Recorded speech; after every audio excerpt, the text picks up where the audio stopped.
ప్రభునందు ప్రేమైన సోదరి సహోదరులకు యేసుక్రీస్తు నామములో శుభములు. దేవుని యొక్క మహాకృప మీకు కలుగునుగాక. మీ అందరికీ కూడా యేసుక్రీస్తు నామములో ఈస్టర్ శుభాకాంక్షలు తెలియజేస్తున్నాను. ఈరోజు దేవుడు మనకిచ్చిన మాట అపోస్తుల కార్యములు 3వ అధ్యాయము 15వ వచనం. మీరు జీవాధిపతిని చంపితిరి గాని దేవుడు ఆయనను మృతుల్లో నుండి లేపెను, అందుకు మేము సాక్షులము. ఈ మాటలు మనం అపోస్తుల కార్యంలో చూసినాము.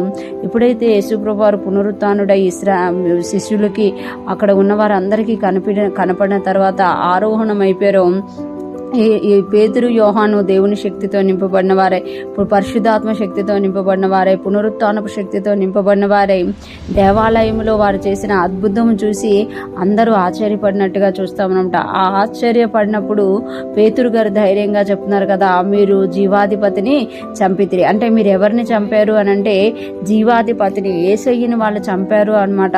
ఆయనని అంటే ధర్మశాస్త్రానికి విరోధమైన వాడిగా, ధర్మశాస్త్రం నెరవేర్చకుండా ఇశ్రాయేల్ని తప్పిస్తున్నాడు అన్న నెపంతో వాళ్ళు యేసయ్యని అసూయ చేత చంపించారు. కానీ ఇక్కడ యేసయ్యని మన పేతురు గారు ఏమంటున్నారు అంటే జీవాధిపతి అంటున్నారు. మీరు జీవాధిపతిని చంపితిరి కానీ దేవుడు ఆయన్ని మృతుల్లో నుండి లేపాను.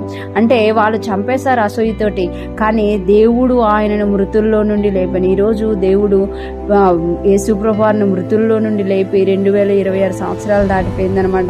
అంటే ఆయన పునరుత్థానుడు అయిపోయాడు అనమాట. మనుషులు చంపేశారు కానీ దేవుడు లేపేవాడుగా ఉన్నారు అని ఇక్కడ పేతురు గారు తెలియజేస్తున్నారు. అందుకు మేము సాక్షులము అని చెప్తున్నారు అనమాట.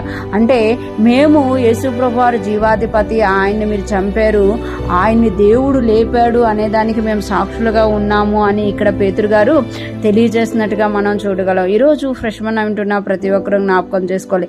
ఈ ఈస్టర్ సండే సర్వీస్లో మీరు కూడా దేవుని యొక్క మాట వింటున్నప్పుడు దేవుడు తెలియజేస్తున్నారు కదా, ఈ లోకంలో ఉన్నవారు, ఈ లోకంలో ఉన్న అసూయలు, ఈ లోకంలో ఉన్న కలహాలు, ఈ లోకంలో ఉన్న వాళ్ళు మీలోన ఉన్న దేనినైతే చంపేశారో అది యేసు.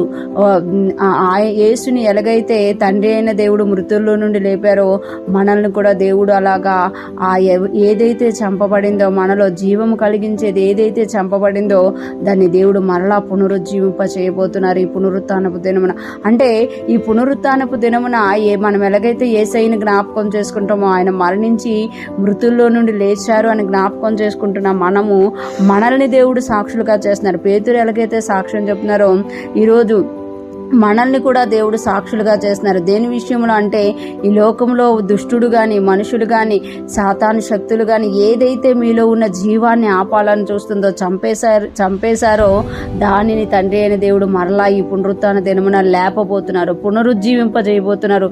దానికి మీరు సాక్షులుగా ఉండబోతున్నారు. ఈరోజు ఫ్రెష్ మన వింటున్న ప్రతి ఒక్కరి జీవితంలో కూడా మీ జీవాన్ని అడ్డగిస్తున్నది, మీరు దేవునికి దగ్గరికి రాకుండా, దేవుని సన్నిధిలో ఎదగకుండా, దేవుని ఆత్మలో వర్ధిల్లకుండా ఏది మిమ్మల్ని అడ్డగిస్తుందో దానిని ఈరోజు పునరుత్థానపు దినమున దేవుడు పునరుజ్జీవింపజేయబోతున్నారు అని తెలియజేస్తున్నారు. దానికి మీరు సాక్షులుగా ఉండబోతున్నారు అని దేవుడు తెలియజేస్తున్నారు. ఈరోజు ఫ్రెష్ మన వింటున్న ప్రతి ఒక్కరి జీవితంలో కూడా ఒక గొప్ప విషయం పునరుజ్జీవింపబడునుగాక. దానికి మీరు సాక్షులుగా ఉంటూ అనేక మందికి ఆశీర్వాదకరంగా మారుదురుగాక. ఆమేన్. మరొకసారి మీ అందరికీ కూడా ఈస్టర్ సండే శుభాకాంక్షలు తెలియజేస్తున్నాను. Praise the lord.